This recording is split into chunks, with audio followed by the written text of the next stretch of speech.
Oke, selamat sore.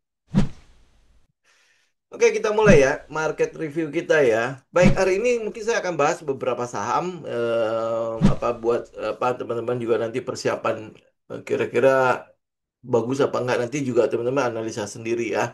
Oke, kita mulai dari market dulu ya. Apa yang kita lihat indeks harga saham gabungan dia tidak kemana-mana, tapi teman-teman kalau misalnya lihat S&P 500 atau di Dow Jones S&P 500 deh.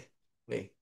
Ya, teman-teman mungkin lihat bahwa beberapa hari, bukan beberapa hari ya, dari sejak akhir Oktober itu masih turun terus ya. Jadi setelah dia mencetak all time high kemudian dia masih turun terus. Ini sebenarnya rada-rada anomali ya. Kenapa kita bilang anomali?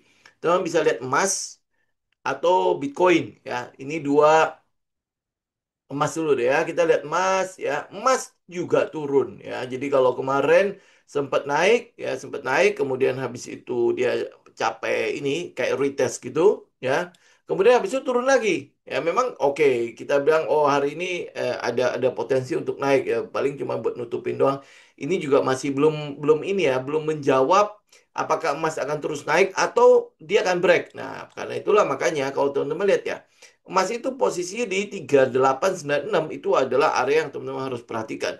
Karena kalau itu break ya itu berarti kan trend yang selama ini kita bilang bullish, ya ini akan jadi bilang gini deh, akan jadi less ya. Bullishnya itu akan jadi semakin berkurang, semakin ini ya tenaga untuk dia dia apa ya mau mau terus naik itu akan semakin berkurang. Nah, ini yang saya bilang anomali.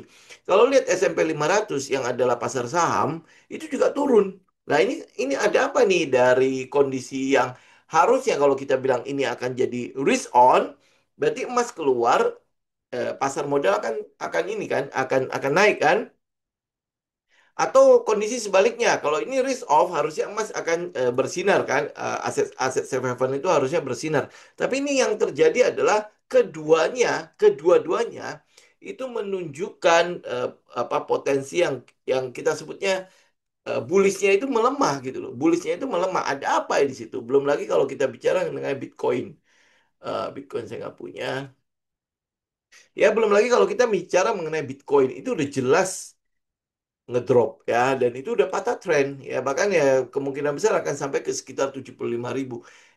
Nah, kalau kita lihat, oke lah, kita bilang gini dulu ya, safe haven itu adalah Bitcoin, safe haven itu adalah emas, perak, dan lain sebagainya, tapi itu turun. Ya, data uangnya ini kemana? Ya, uang ini kemana? Ada apa ini sampai emas itu turun, terus habis itu pasar modalnya juga turun. Jadi ini uangnya kemana ya? Gitu ya. Nah, kita kita mencoba untuk ini ya, membreakdown beberapa hal. Pertama adalah kita tahu bahwa pasar itu tidak suka dengan ketidakpastian. Pasar itu tidak suka kalau dia tidak bisa melakukan price in terhadap sesuatu. Ya, kenapa dia tidak bisa memprice in sesuatu? Karena dalam 1 bulan terakhir, ya bahkan lewat 1 bulan terakhir, ini baru akan ada data hari ini atau besok ya baru akan ada data ekonomi. Tapi 1 bulan penuh kita buta dengan data-data ekonomi yang ada. Kenapa data ini penting? Ini menjadi sebuah pegangan buat market, buat pasar. Kira-kira akan kemana ini? Ya, kira-kira akan kemana? Kita punya gambaran yang lebih utuh dengan data-data yang ada. Ya, ini 1 bulan penuh itu kita tidak punya data itu sama sekali. Ya kalau lihat ini ya bulan lalu misalnya, bulan sebelumnya. Ini kalau teman-teman lihat ya, itu hampir tidak ada data sama sekali. Ini kalau yang kita lihat yang inilah yang dampaknya gede. Itu hampir boleh tidak ada data sama sekali. Ya ini kalau tanggal 24 Oktober, ini kan Oktober ya. Sedangkan yang November punya awal itu tidak ada data sama sekali. Lihat teman-teman bisa lihat ya. Datanya itu cuman PMI ya, PMI ya 48,7 ya, PMI lagi ya, sentimen untuk konsumen.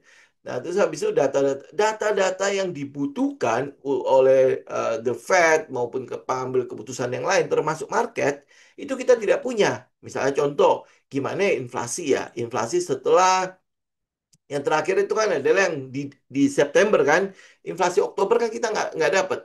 Ya bahkan kabarnya nih, inflasi yang inflasi yang November mungkin juga nggak akan ada nih.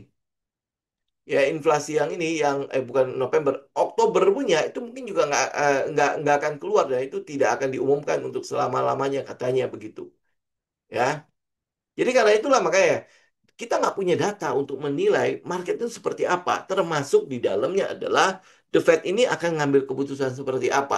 Karena ketiadaan data itu, teman-teman bisa lihat ya probabilitas rates-nya ya untuk penurunan suku bunga kelihatannya Desember akan ditahan karena dia nggak dapat gambaran inflasinya itu naik apa turun ya kemudian habis itu data tenaga kerja itu seperti apa apakah ini tambah jelek atau tambah bagus itu hampir bulan tidak ada jadi 1 bulan full itu tidak ada karena ketiadaan data maka probabilitas untuk pemotongan suku bunga di Desember itu kelihatannya menjadi ini kan jauh lebih tinggi ya. Kayak terakhir kan kita lihat ini masih 80 apa 90% kan.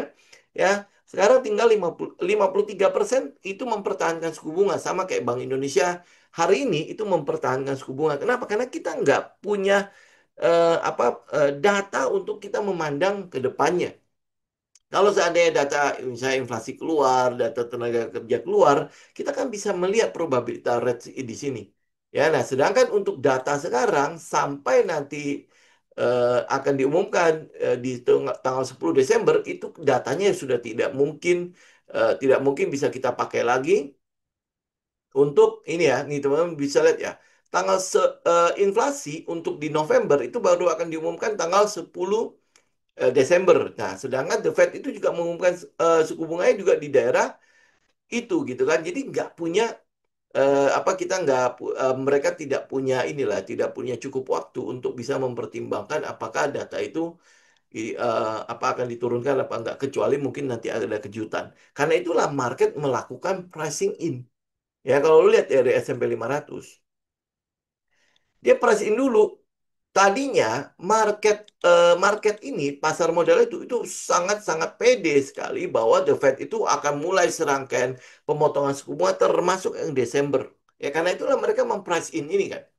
Ya memprice in ada pemotongan suku bunga, berarti nanti akan ada likuiditas yang keluar dari aset-aset financial ya, aset-aset keuangan itu berpindah ke aset-aset yang sifatnya sebagai risk on gitu ya yang aset-aset yang lebih beresiko ya karena suku bunganya sudah tidak menarik nih gitu kan. Nah, likuiditas mungkin saja akan terus mengalir apalagi dengan adanya QT ya. QT yang akan dilakukan oleh The Fed itu di awal Desember. Jadi kita melihat memang akan ada likuiditas ya. Likuiditas itu memang cukup besar sekali yang mungkin saja nanti akan terus masuk ke dalam pasar modal.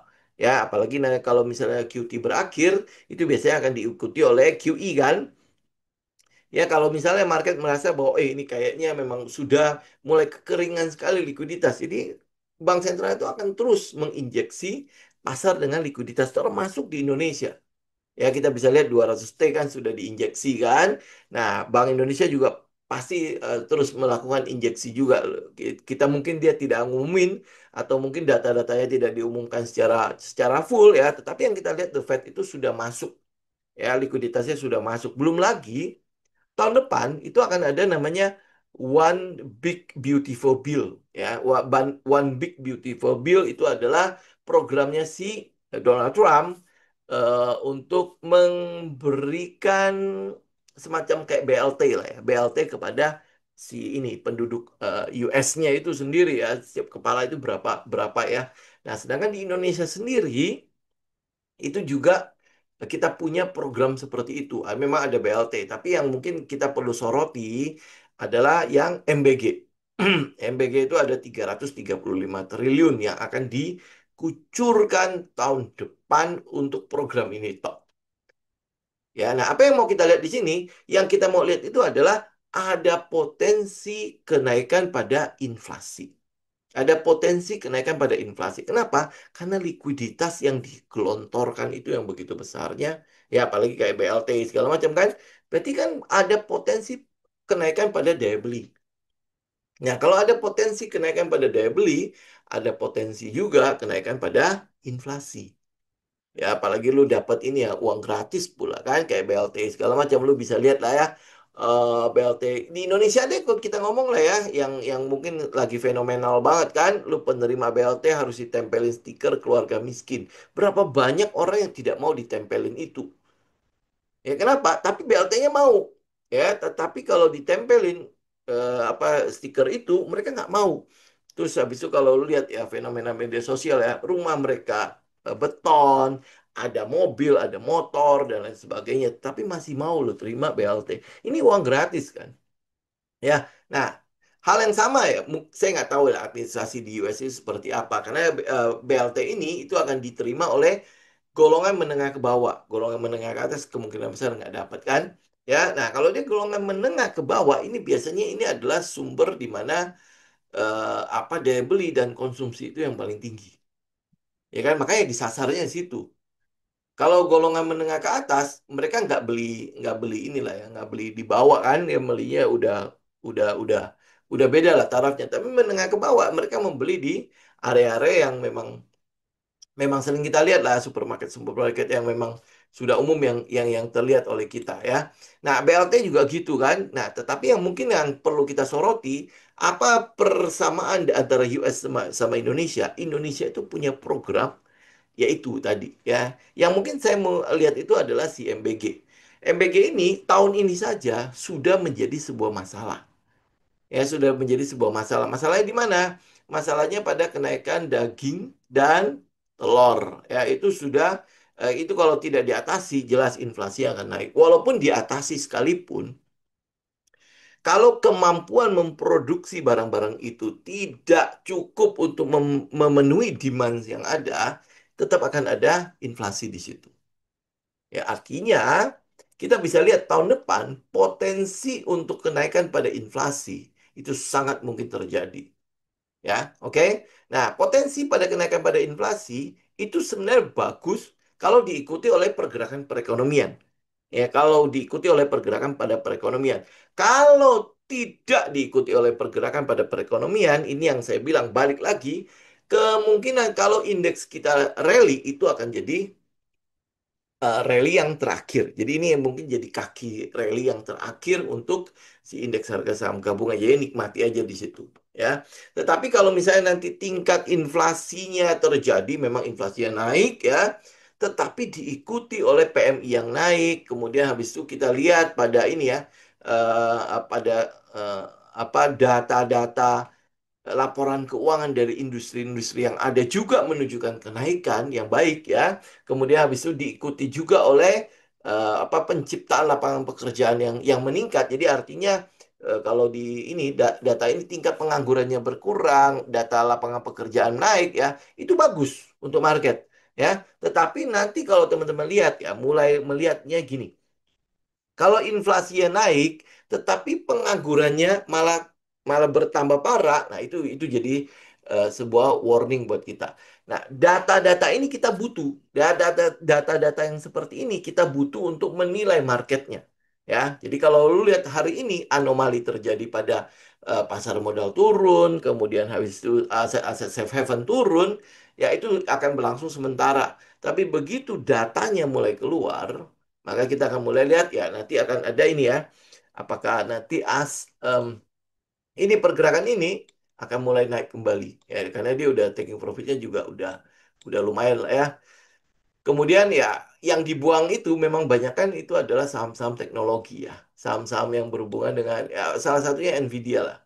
Ya, ini kalau yang itu ya, yang S&P 500. Tapi kalau kita balik lagi ke yang Indonesia punya indeks harga saham gabungan, kita bisa lihat ya indeks kita itu cukup tertahan di situ. Ya, dia menantikan lah data-data yang ada semuanya itu mulai keluar.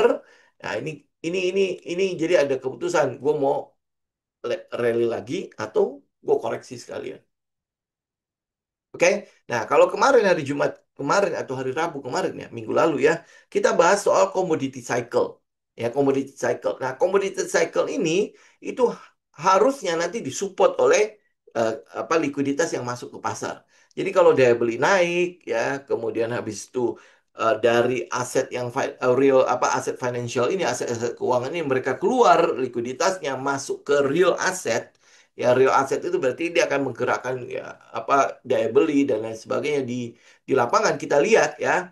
berarti komoditi ini akan juga meningkat. Ya, nah, cuman ya ini teman-teman juga harus tahu ya. Kemarin kan ada ini ya, ada yang nanya, oh berarti kan gue bisa masuk ke semua komoditi termasuk batu bara dan lain sebagainya ya. Nanti dulu, karena tidak semua komoditas itu akan naik.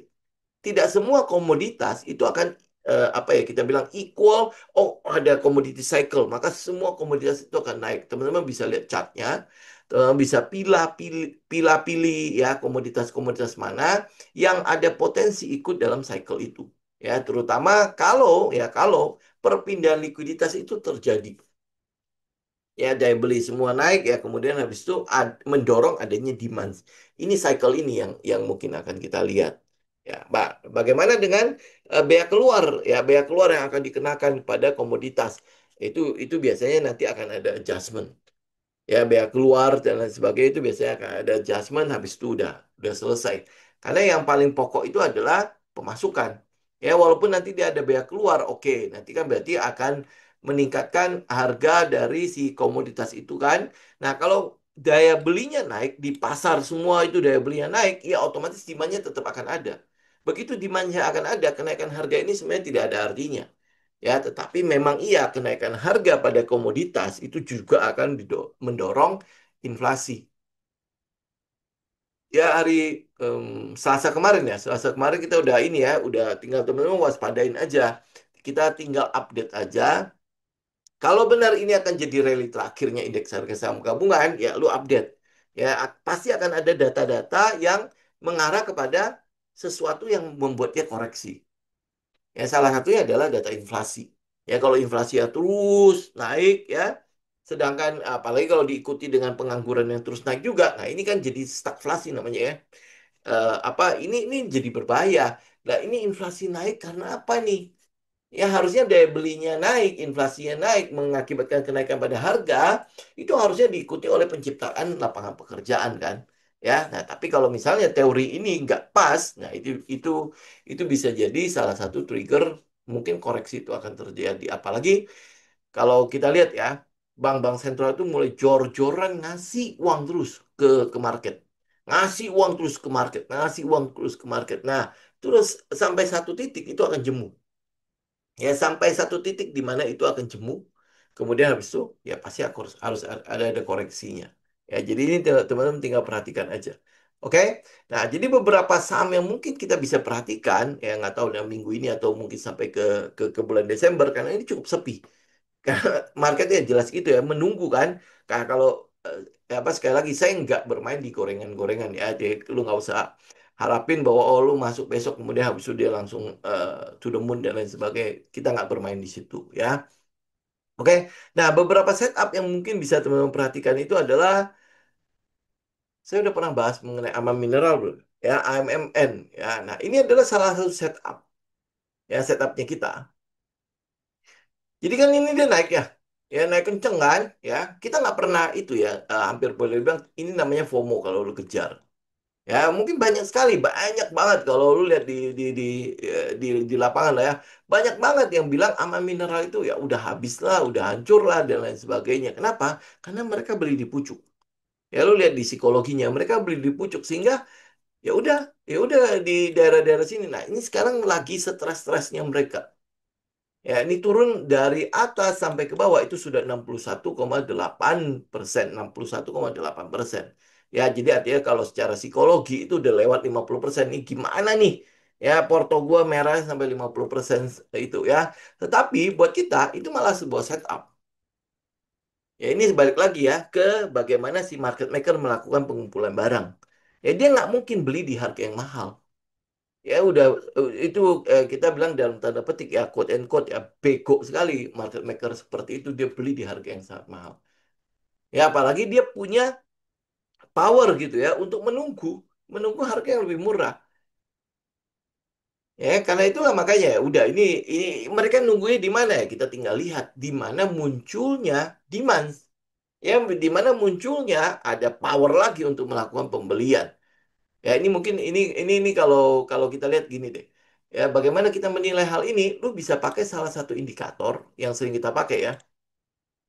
Namanya RSI ya, Relative Strength Index. Ya namanya relatif strength index kan. Ya, strength itu berarti kan kekuatan kan. Ini RS ini ngukur apa sih? Ngukur momentum, ngukur kekuatan dari si buyer sama si seller. Benar nggak? Ya. Nah, kalau lu lihat ya, pada saat AMA Mineral itu sudah sampai di atas-atas sini, lu lihat RSI-nya. Kalau RSI-nya sudah di atas, udah di 70 segala macam, artinya apa? Artinya kekuatan dari si buyernya itu sudah berkurang. Nah, kok lu masih menjadi ini, mencoba untuk menjadi kekuatannya si buyer? Emang lu siapa gitu? Ya kan? Lu kalau bisa baca RSI, maka lu harusnya tidak pernah akan itu beli pucuk gitu. Kalau lu bisa baca RSI. Ya hanya bisa baca aja udah. Ya, kalau lu lihat nih, kalau misalnya gue buka nih ya, oh ini ada sebuah chart nih. Ya, ini makanya kenapa penting banget sebelum lu entry, lihat dulu chartnya. Ya, ini kita pakai aja satu indikator yang sederhana saja lah ya. Kalau lu nggak bisa nilai, oh ini lagi impulse, ya harganya lagi impulse dan lain sebagainya, lu nggak bisa menilai impulse itu apa dan lain sebagainya. Lu buka RSI. Ya, begitu lu buka RSI, lu lihat dia punya angka itu sudah di atas 60, sudah di atas 70, maka lu jangan beli lagi. Itu saja sudah mencegah lu untuk melakukan pembelian-pembelian di pucuk. Bener nggak? Ya. Oh ini berarti gue FOMO. Kalau RSI-nya sudah tinggi, ini gue udah FOMO. Walaupun dia naik terus gitu ya. Tapi kalau lu udah lihat RSI-nya sudah tinggi, jangan beli lagi saham itu. Karena kalau lu masuk ke dalam situ, potensi lu ambil di daerah pucuk-pucuk. Potensinya ya lu ambil di daerah pucuk-pucuk. Ini ngomong begitu aja udah. Ya bagaimana menyelamatkan lu membeli di pucuk itu aja. Ya, nah, habis itu gua harus tunggunya gimana? Ya, kalau lu memang lu lihat ada katalis bagus pada saham itu, lu lihat RSI-nya ada di mana? Oh, RSI-nya lagi ada di sekitar 30 nih.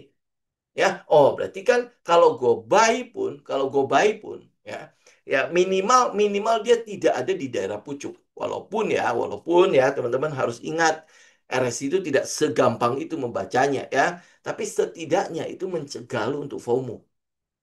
Ya, mencegah lu untuk FOMO. Oke? Nah, ya tentu lu harus tahu juga lah ya sahamnya lah ya. Kalau saham goreng-gorengan itu lu lihat RSI begini, ya nggak bakalan jalan gitu ya. Ya ini kita bilang saham yang punya fundamental bagus, saham yang punya katalis bagus. Nah baru lu ngecek-ngecek begini lah ya. Kalau saham-saham yang goreng-gorengan begini lu jangan pakai ini deh. Ya gua nggak tahu lu harus pakai apa lah untuk itu karena gua nggak punya setup untuk saham-saham yang seperti itu. Tapi setidaknya saya cuma mau katakan kepada teman-teman, lu dengan satu indikator seperti itu saja, itu bisa mencegah lu FOMO. Lu. Ya, apalagi kalau misalnya, ini kan gini ya, kan bahasanya begini ya, indikator ini cuma satu doang, lu nggak bisa pakai ini untuk ngomong, oh ini gue boleh entry, gue boleh tidak, dan lain sebagainya. Karena ini butuh konfirmasi yang lain gitu ya. Kayak misalnya contoh, misalnya kita nih, oh RSI lu pakai dengan Vibo ya. Nah sehingga gue bisa lihat, oh kalau dia di daerah situ, daerah yang gue mau nih, oh ini daerah Golden Zones ya, ada areanya seperti itu. Nah gue tinggal lihat, oh RSI-nya ada di daerah misalnya, sekarang ada di mana? Ya, ada di daerah sekitar 30 ya, nah sekitar 30. Nah, apa artinya ini? Artinya harganya sudah masuk ke area yang gue mau. Ini kalau gue mancing kan, ya gue mancing kan. Ini ikannya sudah mulai tol gitu loh ya, udah mulai narik-narik nih. Tinggal gue mau tarik apa enggak gitu kan. Nah, sekarang gue mau lihat kekuatan si ikannya ini seperti apa. Ya, kekuatan ikannya ini lagi kenceng-kenceng ya atau mungkin ya sedikit enggak ya agak-agak melemah gitu ya. Oh, dia tinggal hap gitu kan gue tarik gitu kok. Nah ini mungkin kayak gitu lah ya. Nah RSI itu mengukur kondisi sekarang tekanan sellernya itu masih kuat atau enggak gitu loh. Ya dalam quote and quote tuh ya relatif kan namanya relatif strength index kan.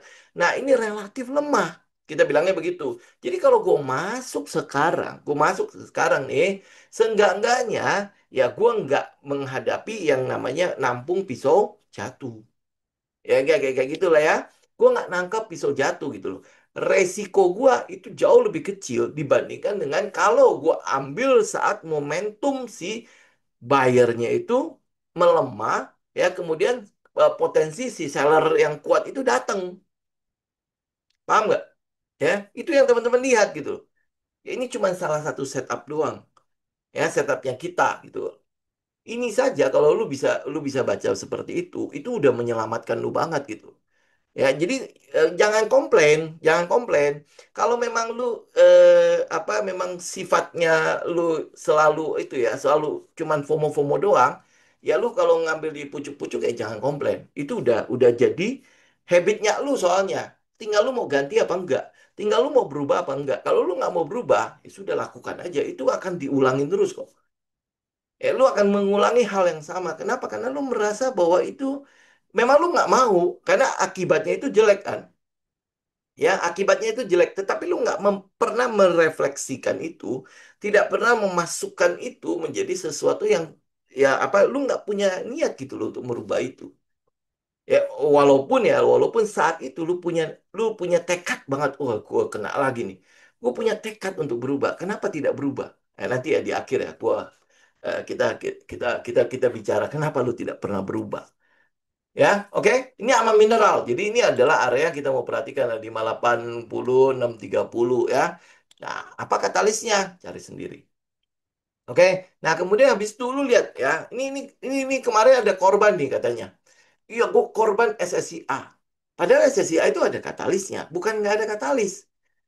Ya, masuknya si Jarum, masuknya si TPIA, ya, masuknya Jarum, masuknya TPIA, itu itu bukanlah market maker tanpa analisa.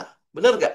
Ya, bukannya tanpa analisa. Kak. Ngapain dia beli dia beli SSIA, dia beli apa itu segala macam. Nah, tapi yang jadi masalah adalah ada Jarum, ada TPIA, ada Barito di situ. Maka gua harus masuk, jepret gitu. Nah, pada saat lu masuk, lu lihat ya. Ya, nanti yang nanya ini coba coba teman-teman analisa. Harga lu di mana? Harga lu di sini. Lu lihat RSI-nya gimana? Ini kan harusnya bukan menjadi area buat lu ambil. Karena apa? Di sini kita bicara mengenai tekanan si sellernya itu sudah sangat kuat. Ya, walaupun oke, bayarnya juga masih neken gitu kan. Ya, tetapi apa si tekanan si buyer kekuatan si buyer itu sudah relatif lebih lemah dibandingkan dengan kemunculan seller. Ini bahasanya begitu. Ya, bahasanya begitu. Lu lihat ya, cuman begitu doang ya. Oke? Nah, kalau gue udah tahu seperti itu, ya gue nggak masuk. Walaupun katalisnya bagus saat itu, ya gue nggak masuk. Walaupun oke akhirnya akhirnya eh, masih naik nih. Wow, ini kan banyak ya, banyak banyak banyak deh. Pokoknya banyak ya. Waktu itu kalau nggak salah saya bilang saya nggak akan ngambil karena itu posisi RSI sudah kayak gini. Tapi dia naik naik berapa? 74% lagi. Nah, dulu bodoh aja gitu ya. Nggak ngambil ini dapat 74%. Gue nggak punya setup untuk ngambil yang begini-ginian gitu karena gue nggak punya setup itu. Oke, gue nggak akan lihat. Nah, setelahnya ngapain gue akan tunggu. Gue akan tunggu. Lu teman-teman lihat ya, kita tunggu ya. Ya, dan dia sampai nggak? Dia sampai lo di area yang kita mau kan. Bentar. Saat 1400, 1640 ini gue udah ngomong berapa kali kan. Ya, dia udah sampai situ. Nah, yang jadi masalah kita sekarang adalah ini udah sampai situ. Ini udah turun 60-70% loh. Boleh ambil apa enggak? Ya kan? Nah, jadi sebuah pertanyaan kan? Ya, udah di itu apa lu udah nunggu di tempat yang lu mau dan sebagainya, kemudian harga udah sampai situ. Nah, jadi pertanyaan lagi gitu loh. Ya ampun, dia udah turun dari atas sampai ke bawah itu boleh ambil apa enggak gitu. Ya, ya. Nah, itu makanya kalau lu nggak punya setup, ya lu nggak tahu setupnya lu nggak pernah backtest setupnya, lu punya setup sih gitu kan, tapi nggak pernah backtest ya. Jadi akhirnya ya itu timbulnya apa? Ragu ya, keraguan dan lain sebagainya. Ya ini kan lu tinggal analisa. Gue memang mau tunggu dia di situ, udah. Nah setelah gue tunggu di situ, gue mau lihat katalisnya semua masih utuh nggak. Kalau katalis yang nggak utuh ya sudah, gue lupakan ini. Tetapi kalau misalnya katalis semua masih utuh, gue baca lagi nih ya. Dia udah sampai sini nih, sampai area yang gue mau. Ya, kalau gue lihat RSI, gue lihat RSI, ini artinya apa? RSI-nya tekanan si sellernya sudah berkurang. Berarti ada potensi, ya relatif ya potensi kekuatan bayar yang mungkin nongol di daerah situ. Nah ini ya, jadi kalau ya karena itulah makanya ya gue konfirmasi. Gue nggak bisa pakai Vibo buta-buta begitu saja. Gue ini area nih sudah masuk di area itu. Gue nggak bisa buta-buta begitu aja kan. Maka gue konfirmasi. Ya pada saat gue konfirmasi, confirm. Ya kemudian habis itu kita melihat ya ada nongol-nongol lah ya, ada percikan-percikan nongol di daerah situ. Sebenarnya kita lu tinggal ini ya, kita tinggal lengkapi dengan satu indikator lagi untuk ngelihat ya apakah di dalamnya situ ada ini ada something dari situ apa enggak gitu. Apa 3.000? Eh Pak ini maksudnya gimana nih? Harga nanti sudah sampai 3.000 baru ditanya. Oh iya, betul. Udah, itu udah kata-kata apa? Ya, jadi gini loh, ya. Pak Leo bilang nanti ya kalau dia harganya udah sampai ke 3.000 lagi, nanti baru muncul banyak sekali pertanyaan, gue masih boleh masuk apa enggak dan lain sebagainya.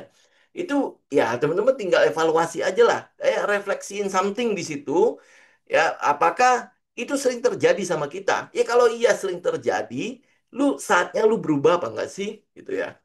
Ya, sebenarnya ya setup kita simple-simple aja sih. Yang jadi masalah kita paling besar adalah lu. Ya, kita ini masalahnya. Lu yang mengambil buy dan sell-nya itu berani apa enggak? Kenapa lu nggak berani? Karena gua nggak tahu ini setup ini, ya setup seperti ini, sinyal seperti ini, berapa persen yang memberikan gua keuntungan gitu. Ya berapa persen gitu. Nah ini masalahnya gua nggak ngerti gitu loh. Nah karena gua nggak ngerti, apalagi gua nggak pernah backtest, nggak pernah pakai lagi. Ya cuma katanya kata-katanya gitu kan. Mana berani gue bertindak seperti itu. Ini sama kayak hidup kita sehari-hari lah ya. Lu lihat ya. Ini dulu ya, apa beberapa hari yang lalu ya saya sempat diskusi kan. Ini gue punya ide nih. Apa apa sekarang kan ada namanya kopi yang pakai gerobak kan, kopi pakai gerobak kan, ya, udah berkeliaran kemana-mana. Yang dulu namanya Starling, sekarang lebih bagus pakai gerobak kan. Ya, nah kemudian habis itu ya, oh kalau kayak gini, apa, bagaimana kalau misalnya pernah kepikiran nggak, eh, apa kita ciptakan nasi Padang pakai gerobak? Oh itu dulu apa itu cuman berapa ya?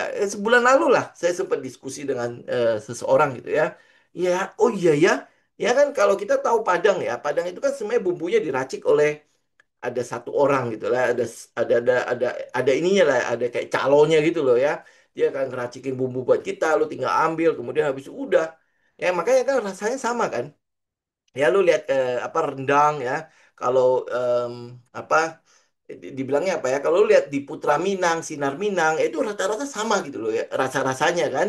Nah, itu makanya karena racikan bumbunya ada orang yang ituin. Nah, baru kepikiran begitu, ya, baru kepikiran begitu, ternyata sudah ada gitu kan. Nah, kenapa kita nggak langsung bisa action? Satu, karena gue nggak punya pengalaman di situ. Ya, kemudian habis itu yang kedua, ini kan nanti urutannya itu ya, urutannya agak-agak susah kan. Kadang-kadang seperti itu ya. Jadi masih pelan slow gitu ya untuk bertindak. Kenapa? Tapi kalau lu udah pernah melakukan sekali, maka untuk lakukan kedua itu lebih gampang nggak? Pasti akan lebih gampang. Ketiga, keempat segala macam udah pasti lebih gampang. Nah, trading itu begitu, setup itu begitu. Pada saat lu udah, oh ini gue udah obok ya, gue ketemu sistem ini, kemudian gue backtest kan, ya gue udah tahu win rate-nya kan. Nah, kemudian habis itu, pek, oh sekali, jap, jadi nih, ya, jadi. Yang kedua kali, lu akan semakin pede. Yang ketiga kali, lu akan semakin pede. Itu seperti membuat sebuah kebiasaan baru, gitu ya. Bukan bukan masuk kemudian habis itu nyangkut lagi, masuk habis itu nyangkut lagi, masuk habis itu nyangkut lagi. Nah, kebiasaan lu yang lu bikin itu adalah kebiasaan nyangkut-nyangkut itu. Ya, yang jadi masalah adalah mereka udah tahu bahwa ini kebiasaan gue jelek nih, tapi nggak pernah mau berubah. Nah, kenapa nggak mau berubah? Nanti kita bahas. Ini saya bahas ini dulu ya. Oke. Nah, yang ketiga, saham yang ketiga adalah ini ACST. Ya, sama kan? Ya, kalau lihat ya posisi-posisi setupnya kita kurang lebih sama seperti itu. Ya, nah, cuman mungkin ACST, kenapa ini apa kayaknya ada yang agak ragu di situ karena RSI-nya nggak sampai ke bawah ya. Ya, kemudian habis itu ini gapnya itu memang masih kebuka sedikit ya. Walaupun hari ini sempat naik malah tinggi ya hari ini ya, sempat naik sampai ke high-nya itu 153 ya, 153 ya, nggak itu naiknya berapa ya hari ini ya? Hari ini sempat naik sampai ke 18%. Ya, 18%. Ya, oke, ya. Tapi ini bukan masalah ini ya. Kita nggak mau lihat kenaikannya itu ya. Tapi kita mau lihat prosesnya. Oke, prosesnya. Kita nunggu ACST itu berapa lama? Kalau di komunitas kita tahu lah itu udah pasti ada kali sebulan ya. Ya, ada kali sebulan ya. Bahkan sampai dia udah mulai money spot di sini, ya, udah money spot di sini. Ini masih kita tunggu ini. Jadi nggak ya? Jadi nggak ya? Ya, nah hari ini memang dia bergerak, tapi itu belum berhasil break ya. Ya, jadi ya mungkin masih ada potensi untuk koreksi segala macam ya. Tapi itu memang kita mau kasih lihat itu begini. Setup ya lu butuh yang namanya sabar ya. Setup udah dapet nih, lu masih butuh kesabaran untuk menunggu dia bekerja. Oke? Nah, tapi masalahnya adalah ingat teman-teman, kita boleh sabar. Ya, kita boleh sabar, tapi lu harus sabar di tempat yang tepat tuh. Karena kalau lu sabar tidak di tempat yang tidak tepat, itu harga tidak akan kemana-mana. Ya lu sabar nungguin dia gocap gitu kan. Kemudian habis, oh ini gua harus sabar nih katanya. Ya, hati-hati gitu lah. Jangan menerjemahkan sabar itu di dalam semua saham gitu. Makanya setup lu benar-benar harus lengkap gitu lah. Framework lu benar-benar harus clear gitu ya. Jangan gua sabar tapi menunggu di sesuatu yang yang mungkin kesabaran gue itu tidak akan dihargai gitu. Oke, karena itu teman-teman lihat frameworknya kita kan ada katalis, ada ceritanya. Ya, cerita ini ya kita tahu ya ceritanya akan bermuara kepada tiga hal kan. Salah satunya adalah turnaround ya. Pokoknya intinya ekspansi lah. Kita maunya itu ekspansi ya. Nah, apakah mungkin gitu ya narasi ini, cerita ini itu cerita kosongan atau cerita yang ada isinya? Maka kita cek fundamentalnya, kita cek teknikalnya. Ya, kemudian habis itu kalau ini semua oke, oke kita cek risk manajemennya. Ya, jangan sampai gua masuk di tempat yang namanya risknya itu jauh lebih besar dibandingkan dengan rewardnya. Ya, kenapa kita tunggu di daerah 61 daerah 61 ada golden zone segala macam? Karena rewardnya itu bisa lebih gede daripada risknya. Rewardnya bisa lebih gede daripada risknya. Ya, seandainya kalau dia jalan gitu loh. Oke? Karena itulah makanya kita butuh itu semua, kita butuh komplit gitu loh. Jadi nggak cuma narasi doang. Kalau dia narasi tok, ya apa narasi, ya cerita itu bisa dibuat-buat, betul. Ya buat dia bisa dibuat-buat dari zaman sekarang, ya hari-hari gini, ini udah 11 bulan loh. Ya kita udah jalan 11 bulan, sebentar lagi udah hampir masuk ke bulan ke-12, selesai 2025. Ya, dan lu bisa lihat berapa banyak narasi yang akhirnya menghancurkan lu. Nah, narasi seperti apa yang menghancurkan lu itu lu teliti, lu analisa, kemudian habis itu baru lu mulai, oh mila-mila nih, oh narasi seperti ini gue nggak mau, narasi seperti ini yang gue mau lihat, gitu. Dan lu nggak usah khawatir, lu nggak usah khawatir, saya mau katakan sekali lagi ya, lu nggak usah khawatir kalau lu nggak kebagian saham-saham di dalam portonya lu yang akan naik, nggak usah pusing.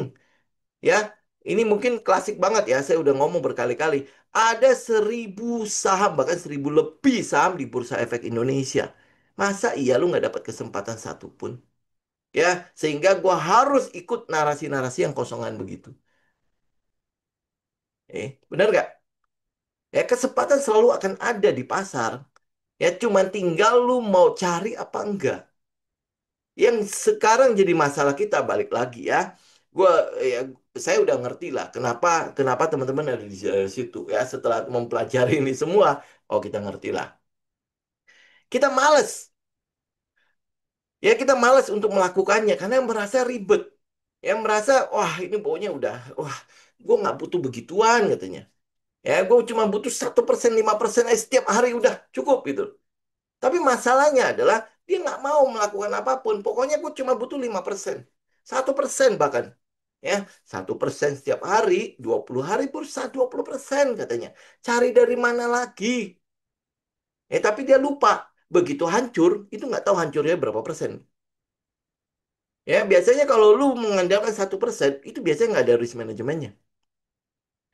Lu mau untung 1% lu keluar, risk manajemen lu berapa? Stop loss lu berapa? 0,01. Hah? 0,01% kan nggak mungkin gitu ya, mana ada gitu ya. 0,01% satu tik dia turun gue keluar, tapi kalau misalnya dia naik satu tik dua tik gue keluar juga. Lu kebayang nggak bagaimana caranya stop loss seperti itu? Kan nggak mungkin ya. Ya, maksudnya lu pakai risk management pun pakai apa ya? Quote and quote ya, pakai otak dikit lah. Ya, nggak bisa namanya. Oh, gua ada stop loss kok. Berapa stop loss? Lu? Satu tik. Jadi kalau gue masuk 100, stop loss gue di 99. Kena nggak? Gue yakin banget pasti kena. Ya, itu cuma TikTok TikTok doang kan, ya.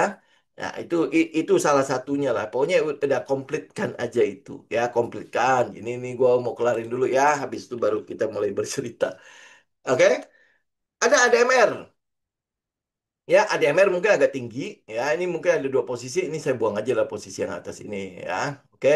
Nah, ini sebenarnya udah pernah retest. Ya, udah pernah retest ke daerah yang kita mau. Ya dia kan naik kan?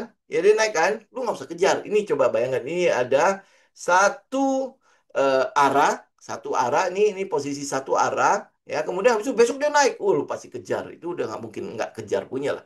Itu udah bahasa eh, apa cerita dari zaman bahela kala itu sudah bercerita seperti itu. Ya dan gua heran tuh orang itu juga tidak pernah berubah. Nah, ini yang salah tempat gitu ya. Kalau lu mau tidak berubah dari dulu, sekarang dan selama-lamanya, itu lu Tuhan. Gitu kan lu udah sempurna, ya. Tapi masalahnya adalah yang lu tidak pernah berubah itu adalah melakukan kesalahan yang sama. Um, ya udahlah, kita nggak usah ngoceh lah ya, karena kita tahu bahwa eh, ada something yang perlu diperbaiki. Oke? Nah, apa yang kita tunggu? Ya kita tunggu dia retest. Nah, kenapa kita mesti tunggu dia retest? Ya, apakah ini pasti akan menarik? Ya, lu lihat ceritanya. Lu lihat ceritanya, ada narasinya nggak? Narasinya kosong nggak gitu. Ya kalau dia cuma bercerita, oh oke, ADMR nanti akan kerjasama sama perusahaan Cina. Ini contoh loh ya. Oh perusahaan Cina yang namanya apa gitu, apalah gitu ya. Cincongpan atau apa gitu ya. Lu lihat ya. Nah, kalau pas lu cek ini kok perusahaannya nggak jelas ya. Nah, udah lu tinggalin aja, nggak usah tunggu dia retest. Ya, paham ya? Kenapa? Karena itu nggak real gitu loh. Kalau memang iya narasinya bagus, ceritanya bagus untuk perusahaan itu, nggak mungkin dia mengajak kerjasama perusahaan yang abal-abal juga. Ya, yang tidak bisa kita cek gitu loh. Ya, nanti nanti pasti ada yang ngomong berlindung di bawah. Kan kita retail, lu nggak tahu. Ya, ini perusahaan yang mungkin saja memang dia terkenal di daerah situ ya, tetapi kan kita nggak kenal. Kalau iya dia terkenal daerah situ, pasti keluar. Ya pasti keluar di berita zaman now gitu ya, lu nggak bisa ngecek di apa di internet sebuah perusahaan yang katanya bagus di tempat itu, nggak mungkin. Ya itu ya maksudnya logika aja lah, kita main nalar aja ya. Ya, nah kalau memang iya, contoh misalnya kayak ya kemarin kan saya sempat membandingkan antara FUTR, perusahaan yang diajak kerjasama FUTR dengan perusahaan yang diajak kerjasama Archie. Ya, perusahaan diajak kerjasama FUTR, lu cari deh. Ya ketemu nggak? Ya, pada saat kita cek perusahaan yang diajak kerja sama Archie itu kelihatan kan, semua itu clear banget gitu. Nah, kalau lu lihat cerita begini, satu unclear, satu clear, lu cari yang mana? Gue pasti akan cari yang clear dong. Uang gua lo yang dipertaruhkan di situ. Itu bagian dari risk management gitu ya, sama kayak ADMR. Kenapa gue mau tungguin? Apakah dia bagian dari Adaro? Oh enggak, belum tentu gitu kan. Itu mungkin iya, sebuah inilah advantage buat dia lah ya. Tetapi ya jelas itu pasti ada narasi yang membuat kita mau tungguin dia. Gitu ya. Nungguin di mana? Ya kalau misalnya kita mungkin kalau dia masih bisa memberikan kesempatan sekali lagi ya kita mungkin akan lihat di daerah 11115 sampai 1175. Ini yang mau kita lihat. Ya soal ini ya cerita narasi dan segala macam teman-teman lihat sendiri lah ya. Nah terakhir adalah ini pasti teman-teman tanyain kan, Humi. Ya, Humi itu udah sempat nyentuh kan? Ya, ini teman-teman bisa lihat ya, dia turun, kemudian habis itu nyentuh, kemudian habis itu naik ya. Ini sempat Humi itu sempat arah. Ya, arah sekali, nah, habis itu dia mulai mendatar kembali. Nah, kalau lu lihat ya, lu lihat ya. Ya, pergerakannya kan naik kenceng gitu ya. Ini sama kayak apa ACST ya. Ya, ini ada gap di daerah sini nggak tahu ya apakah penggeraknya sama apa enggak ya. Ya, saya nggak tahu ya. Ini teman-teman lihat ya, di sini ada gap. Ya, jadi saya berharap adalah gap itu ditutup. Jadi biar nggak ada inilah ya. nggak ada nanti, oh bahasa, oh, dia mau nanti harus turun lagi nyari gap itu. Tutup aja dulu udah. Ya potensi untuk tutup gede nggak? Itu lihat ya di RSI ya. Kalau kita lihat di RSI-nya, Relative Strength Index-nya, memang masih ada peluang untuk dia turun lagi. Ya, memang ada peluang untuk dia masih akan ada, ya seenggaknya ini sekarang kan udah mulai money spot kan. Kita mungkin akan lihat ada spring gitu, track gitu. Ya, kemudian habis itu naik. Ya, ini skenario-nya ya. Oke, nah kenapa Humi, kenapa ini logistik kita pilih? Ini salah satunya doang ya. Kalau lu mau lihat yang mungkin, saya nggak tahu, sampai hari ini masih ada yang pegang nggak? Ya, salah satu saham favorit kita di logistik, itu ada LP. Ya, dan ini ini sangat jujur ya, saya juga ketinggalan ya untuk ikut lagi. Ini LP ya, kalau lu masih pegang ini ya sudah. Ya, kalau gue mau masuk lagi ke LP ya, lu berarti tunggu dia turun, tunggu dia balik, tunggu dia balik. Nah, nggak tahu LP itu masih bisa balik apa enggak ya. Oke, nah kalau sekarang gue udah nggak bakalan ikut, udah pasti nggak bakal ikut. Lu lihat ya sekarang ya. Oke, nah kita kita bicara LP nih, ya mumpung mumpung ini ya ada contohnya kan. Kenapa gua nggak ikut? Nah, lu lihat ya, ini chartnya di sini. Ya, lu coba baca, ya, coba baca, ya, coba baca itu semua, ya. Tekanan untuk jualnya itu jauh lebih besar daripada tekanan untuk beli. Benar nggak? Ya, kita baca dari RSI. Tekanan untuk jualnya lebih besar daripada tekanan untuk beli. Nah, kalau dia tekanan jualnya lebih besar daripada untuk beli, kira-kira lu retail yang bukan siapa-siapa mau menampung nggak? Ya, wah, gua mah punya uang banyak, ya. Bisa, dia mau turun berapa? Oh, gua mau taruh 10 M, 20 M di atas situ. Lu tampung aja coba.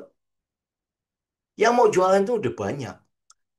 Ya kan? Kita nggak mungkin nampung di situ. Jadi satu-satunya jalan buat kita adalah ya kita ikut arusnya dong.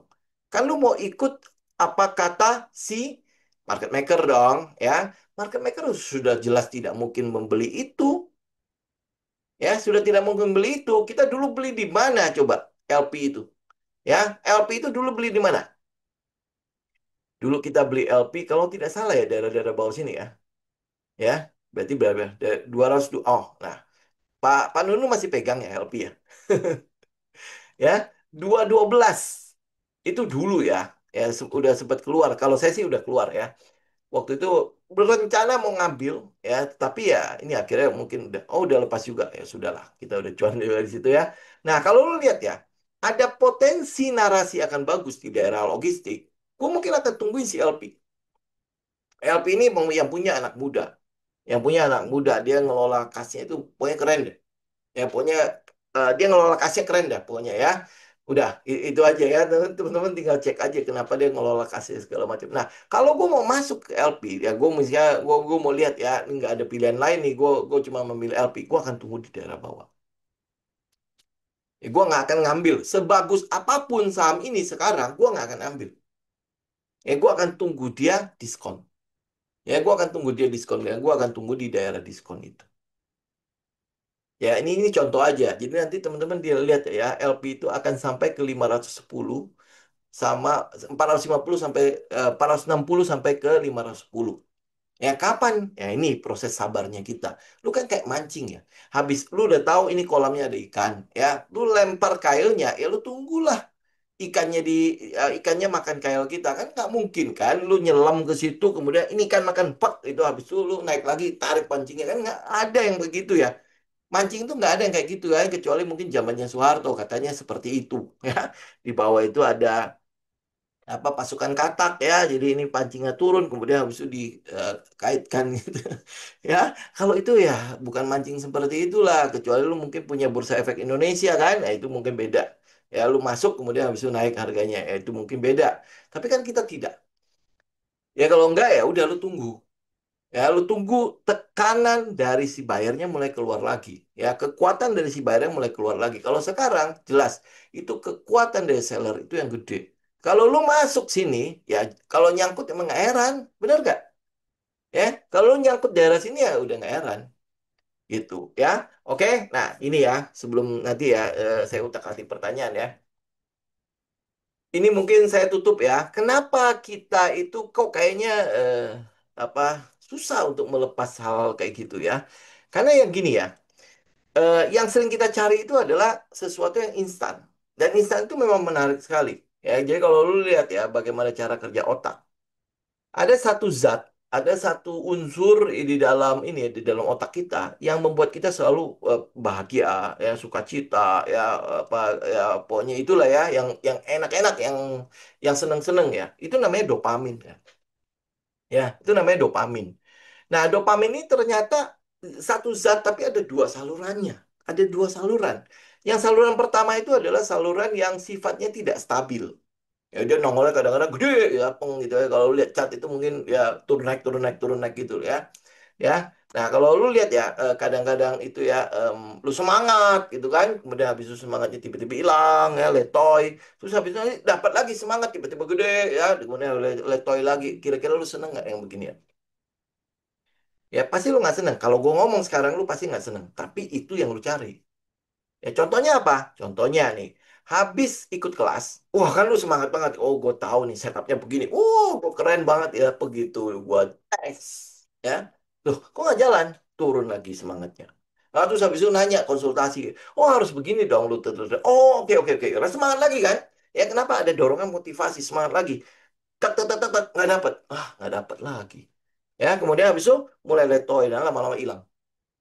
Ya atau lu pergi ke seminar-seminar ya atau seminar-seminar motivasi kan sering ya seminar-seminar motivasi ya begitu pulang dari seminar wow semangat bukan 45 lagi mungkin daerah 50 65 dan lain sebagainya udah semangatnya seperti itu ya terus habis itu seminggu kemudian udah hilang lagi ya atau ya kayak misalnya lu habis retret ya wah semangat banget ya melayani Tuhan. Oh, pokoknya lu menggebu-gebu lah ya terus habis itu leto lagi.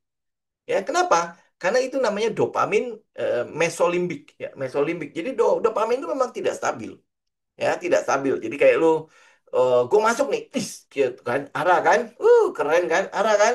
Tapi lu mencari lagi nggak ketemu, ya nggak ketemu. Jadi akhirnya lu jadi FOMO, lu jadi fear, jadi serakah segala macam itu nongol di daerah situ. Ya, itu bagus nggak? Sebenarnya bagus, ya bagus. Ya, tetapi yang jadi masalah adalah dia tidak stabil, ya tidak stabil. Nah, yang lu cari itu di sini. Yang lu cari itu di sini. Yang masalahnya itu adalah ya nggak bisa lu ulangin itu hal-hal kayak gitu. Kecuali lu ikut lagi program-program yang sama. Kalau gue mau semangat nih, gue ikut retret lagi. Tapi lama-lama ikut retret, lama-lama juga nggak ini apa semangatnya nggak naik-naik. Lu ikut seminar-seminar yang sama lagi, nggak naik-naik lagi.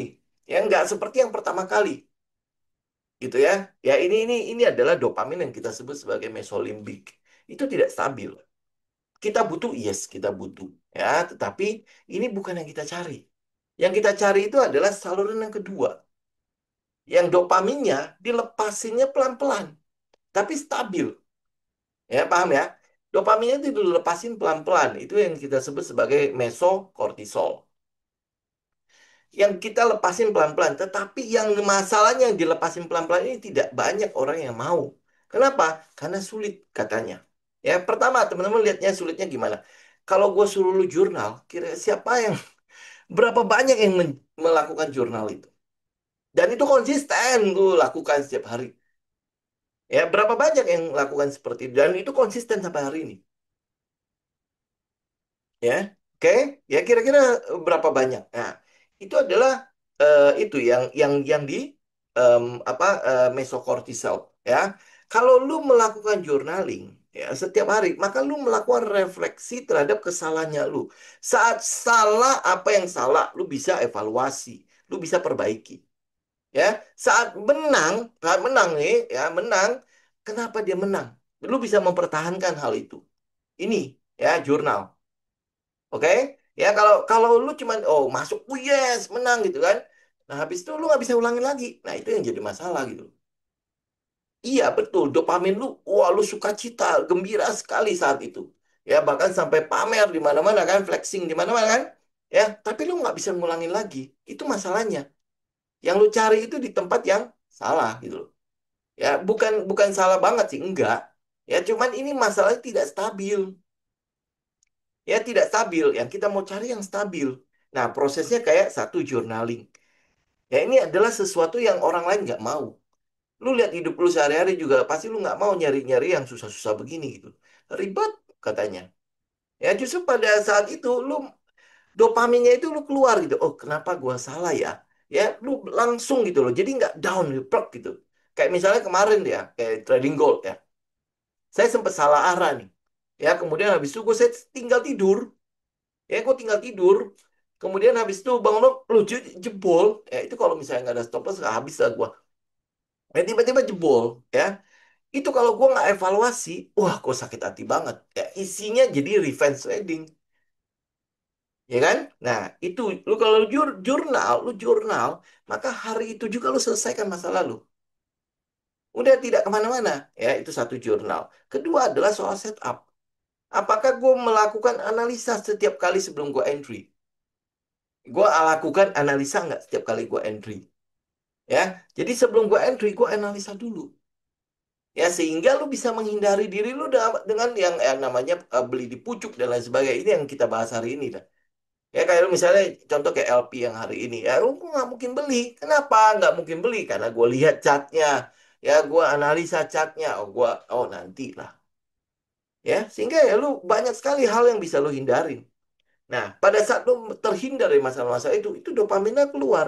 Ada sebuah apa ya kita bilang ya, rasa bangga di dalam diri kita. Oh gue ikutin aturan tuh. Ya jadi sehingga udah gue nggak ikut ini. Ya udah next ya nanti habis itu nanti ada yang ngoceh-ngoceh. Gue nyangkut di sini sini sini. Nah, lu akan melihat ya dopamin lu akan keluar. Oh, gue enggak lu. Ya jadi stabil gitu loh. Ya kita nggak flexing juga ya, tapi stabil gitu dari situ. Oke. Nah kemudian habis itu teman-teman mungkin bisa lihat ya hal-hal yang misalnya kita ikut semua aturan. Misalnya gue beli SSIA ada di daerah Golden Zone. Kemudian habis itu kena stop loss. Ya itu pun tidak membuat kita panik. Kenapa tidak membuat kita panik? Karena gue udah merencanakan rugi gue segitu. Ya rugi gue, dia walaupun dia kena stop loss, itu memang rugi yang gue rencanakan. Memang sudah gue antisipasi sebelumnya, gitu kan? Ya sehingga ya udah, gue nggak akan ada masalah di situ. Ya jadi akhirnya ya emosi gue, psikologi gue tetap stabil. Ya, itu yang kita bermain di daerah mesokortisol, ya dopamin yang mesokortisol. Kita bermain di situ.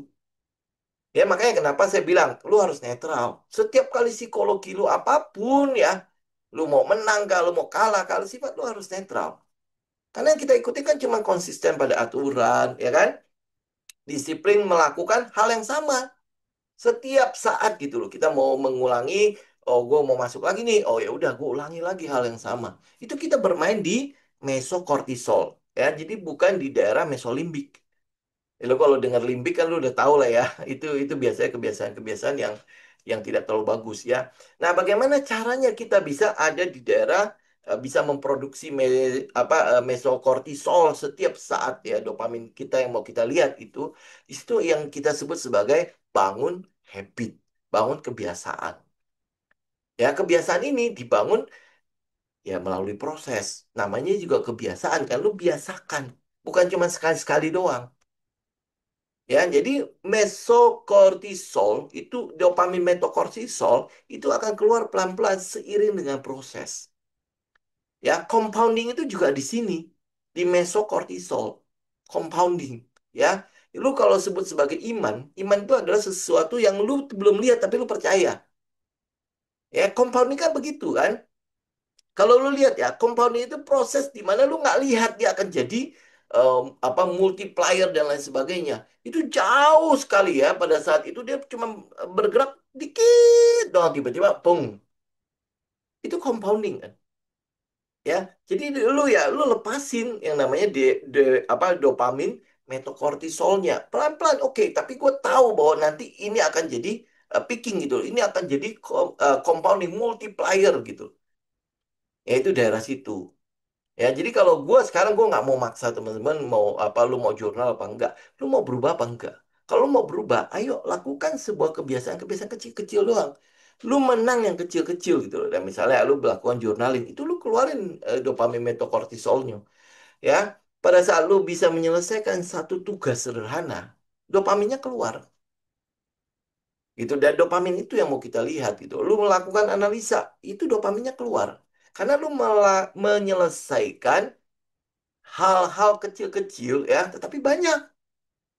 Ya, daripada lu cuman, oh gue pokoknya langsung mau gede, mau gede, mau gede, mau gede. Nah, itu yang keluar itu ya itu mesolimbik. Ya, dopamin mesolimbik. Yang mana itu tidak stabil, cuman akan datang sekali-sekali. Kita butuh nggak? Ya butuh. Lu ambil komposisi lah 20% mesolimbik, ya. 80%-nya itu ada di daerah mesokortisol. Kita mau seimbangkan seperti itu.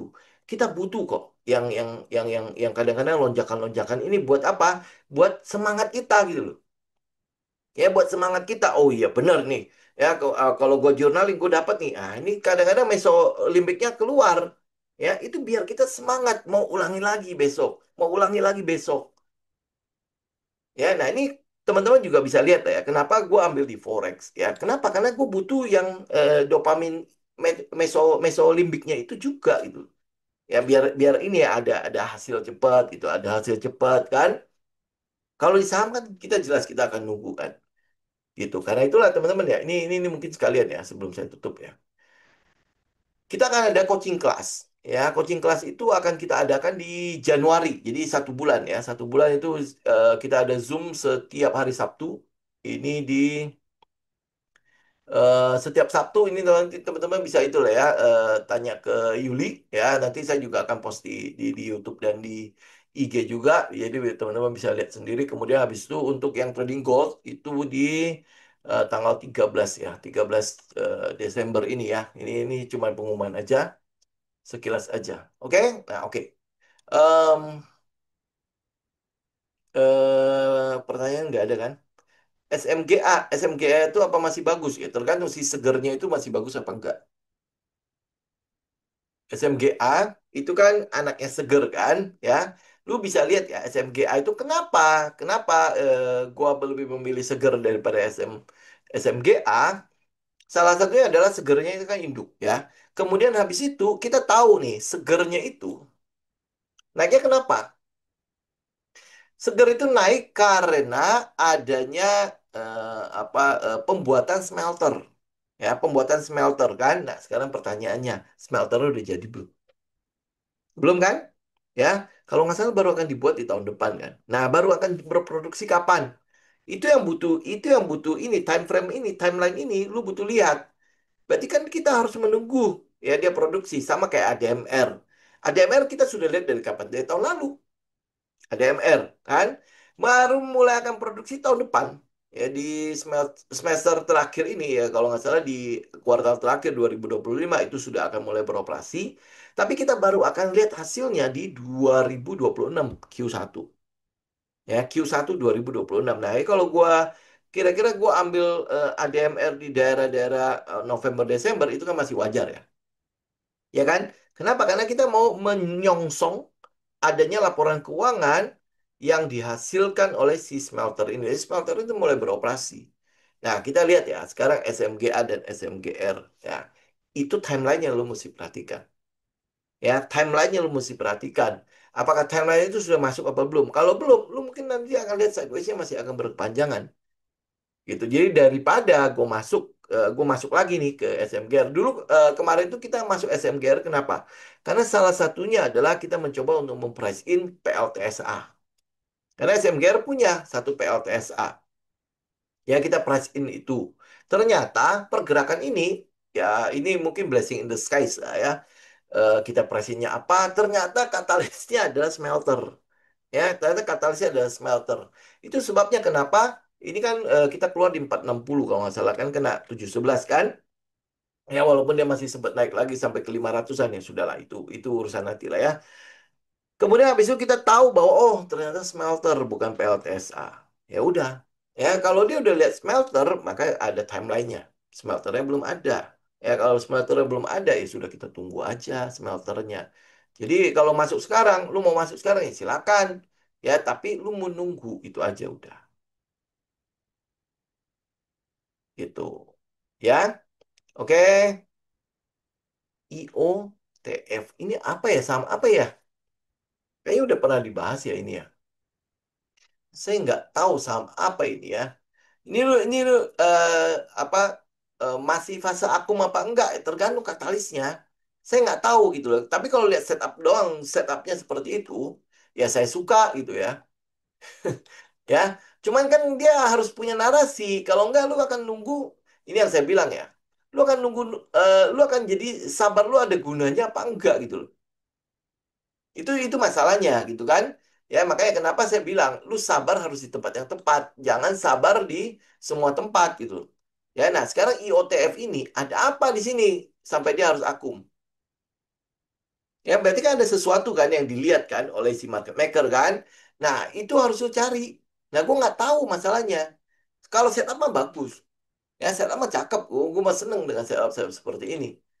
Ya, cuman kan jadi masalah kita adalah ini ngapain gitu loh. Gue bersabar di sini buat apa? Ya, itu butuh dijawab dulu. Ya, dijawab dulu. Sehingga ya kalau gue ambil, gue tahu gitu loh apa yang gue tungguin. Sama kayak market maker kan. Kalau dia ngambil, dia tahu apa yang dia tungguin gitu. Gitu. Ya, ini nanti tinggal diupdate aja ya. Kira-kira narasinya apa? Narasinya kosongan apa enggak gitu. Kalau dia narasinya kosongan, ngapain lu tungguin di situ? Gitu. Ya, kalau enggak, ya udah lu tungguin aja. Gitu. Oke. Ya, oke. Ini mungkin ini apa ya? INTP. INTP, INTP itu semen ya. Saya tidak tahu ya, semen itu sebenarnya bagus apa enggak ya. Karena yang saya lihat itu adalah ya pembangunannya cuma ya sosok begitu aja ya.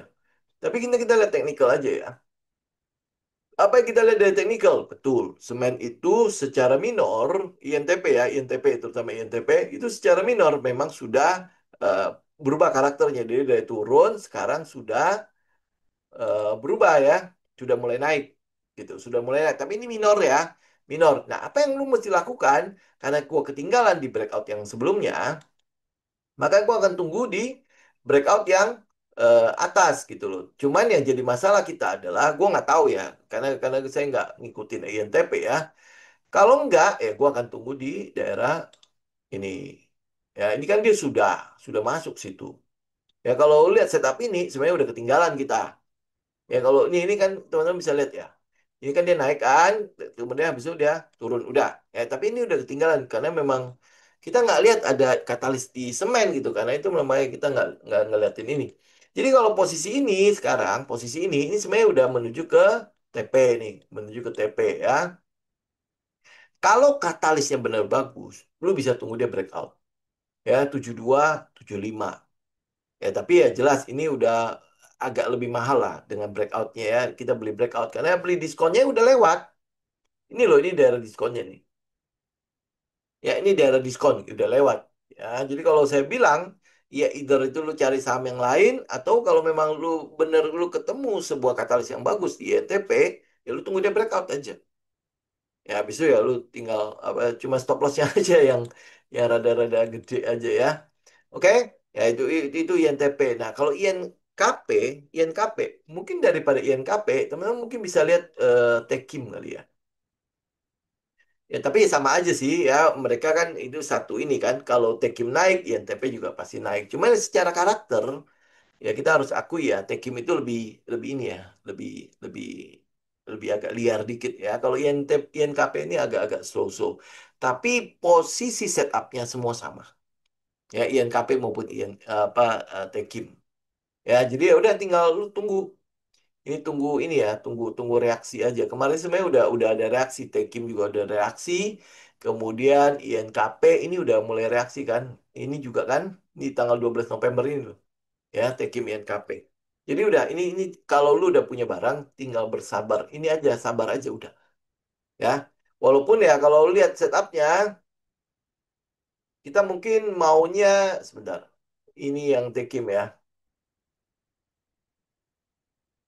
Nih, kita mungkin maunya adalah di daerah 6.300 ke bawah kan. Cuman ini dia mungkin masuknya cuma sampai ke 50 ya. Ya, ya. Dia mungkin masuknya cuma sampai ke situ. Nah, yang saya mau tunggu itu adalah udah minimal dia mulai inilah, mulai mulai mulai santai di daerah situ ya, tidak kemana-mana, volumenya juga nggak ada ya. Ya kayak gitulah ya. Itu money spotnya kita. Ya ini cuma bersabar aja. Teki KP cuma butuh sabar aja ya. Oke. Nah, sekarang BKSL. Nah, ini yang ini banget masalah ya. Oke, nah ini masalah banget nih. Yang jadi masalah adalah gue nggak tahu kenaikan BKSL ini kenapa gitu loh. Pembangunan semua nggak ada. Yang bangun itu juga apa yang bangun juga orang lain. Misalnya Ciputra yang bangun di situ. BKSL memang kagak ada pembangunan. Memang ada pembangunan tapi ya apa kecil lah ya. Dia malah jual ke Ciputra. Terakhir jual kemana ya? Jual ke Lipo ya atau apa ya? Proyeknya Trump kan ada di ini.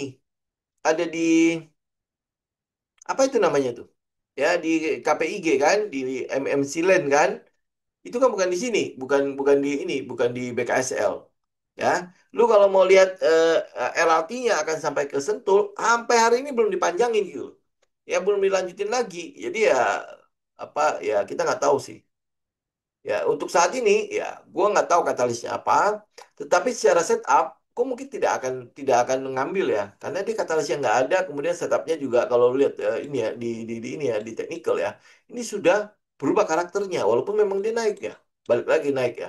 Ini seakan-akan seperti false breakout kan, ya. Nah, cuman ya gue butuh cerita gitu. Ini kita mau memperhatiin untuk apa gitu loh. Karena yang gue lihat, yang saya lihat itu adalah betul, daerah Sentul ini sekarang lagi idaman banget. Ya, ada kafe inilah, ya, ada tempat wisata inilah, ya, hiking segala macam kan. Saya nggak tahu tuh apa tahu nggak ya? Itu adalah hiking paling dekat ya, dan hiking paling aman untuk saya udah beberapa kali di situ ya. Cuman kita kan nggak perhatiin untuk sesuatu yang seperti itu. Kita perhatiinnya untuk laporan keuangannya. Dia harus ada aksi kooperasinya. Dia ngapain gitu loh? Nah, itu mesti clear gitu ya. Kalau dia cuma hype-hype doang ya, kalau ikutin tren bahwa Sentul itu nggak bisa diem ya, nanti agak ini, itu kan tidak ada hubungan sama BKSL masalahnya. Tidak ada hubungan sama laporan keuangannya gitu loh. Kita butuh aksi koperasi yang berhubungan dengan si laporan keuangannya. Nah kalau gue nggak ketemu, maka pergerakan ini gue nggak mau. Gitu, simpel kan? Gitu ya. Wah, lu hilang dong kesempatan lu dari berapa dia? Dari 35 dia sempat naik sampai ke 173. Gue nggak pusing gitu loh. Ya ini yang saya cari gitu ya, bahwa ya saya nggak mencari dopamin yang sifatnya adalah mesolimbik, di mana gue nggak tahu apa-apa di situ. Kalau gue masuk, oh ya gue seneng, tapi habis itu gimana cara gue ngulangin ini, gue nggak bisa. Nah, karena dia setupnya tidak ada sama saya, tidak cocok dengan setup saya, udah gue nggak pusingin gitu. Secara teknikal, ini menurut saya itu juga sudah break trennya. Ya, trennya sudah break gitu. Ya, nah kecuali gue memang tahu sesuatu di sini, memang ada narasinya yang di daerah sini yang membuat dia naik. Sama kayak kayak inilah. Lu lihat ya, Krakatau Steel. Naik lu dia, ya, tapi narasinya lu tahu apa? Ya, itu kan oh jeleknya minta ampun loh. Modal kerja nggak ada, tetapi dari berapa nih? Dari cepek bisa sampai ke 434 ini naik kenapa coba? Kan berarti kan ada sesuatu ya yang butuh kita tahu gitu loh. Kalau kita nggak tahu, udah hindarin aja gitu. Dan bagaimana kita tahu? Lu cari. Ada bisa kok. Sekarang udah nggak ada alasan bahwa oh retail nggak tahu. Retail harus punya belum berterminal 500 juta setahun nggak ada urusan soal itu. Lu seenggak-enggaknya nggak sedetail si market maker, tapi lu ada intipan, lu dapet tuh. Ya, nah, habis itu kan toh kita masih punya data fundamental, data teknikal. Ya kan? Oh, ceritanya mungkin nggak lengkap, tapi minimal lu tahu gitu loh, dia arahnya kemana. Itu, ya. Nah, ini BKSL ini, Biotown ini ya BKSL ya. Ah, itu mah, eh, itu udah lama, Panti Jompo Elit.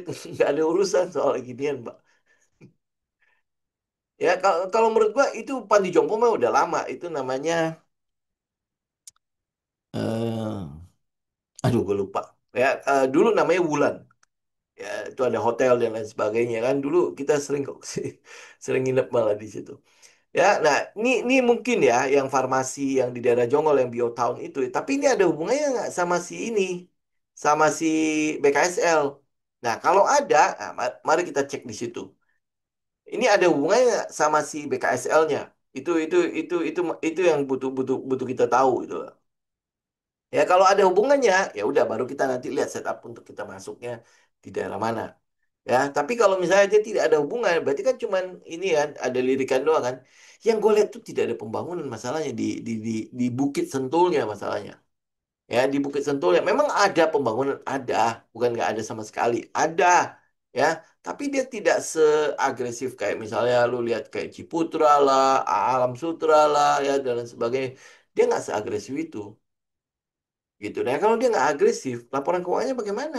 Berarti tidak agresif juga kan, gitu kan? Ya, itu yang teman-teman perlu betul pertimbangkan juga lah, gitu. Ya, oke. Oke teman-teman, saya pikir hari ini kita cukupkan dulu ya. Nanti hari Jumat kan kita masih punya kesempatan juga untuk apa? Untuk ngobrol-ngobrol lagi ya. Jadi semoga untuk hari ini cukup bermanfaat ya. Ya bisa menarik itu ya sedikit-sedikit manfaatnya lah ya dari sini lah ya. Minimal nggak ngeblank-blank banget ya. Gue udah ngomong 1 jam plus 15 menit lagi ya. Nanti kan komennya masih panjang banget dan lain sebagainya. Ya, tapi seenggaknya kita tahu lah ada sesuatu yang kita cari di sini. Terus kita harus carinya bagaimana, minimal punya setup ya, ya. Jadi nggak cuma akhirnya FOMO-FOMO kayak orang-orang ya. Kalau memang lu masih nyangkut-nyangkut juga, ayolah perbaiki gitu. Gue cuma eh, gue cuma mengajak doang. Mau apa enggak? Ya udah urusan masing-masing. Ya, oke. Thank you semuanya. Sampai ketemu lagi hari Jumat mendatang ya. Oke, God bless semua. Saya izin pamit. Thank you.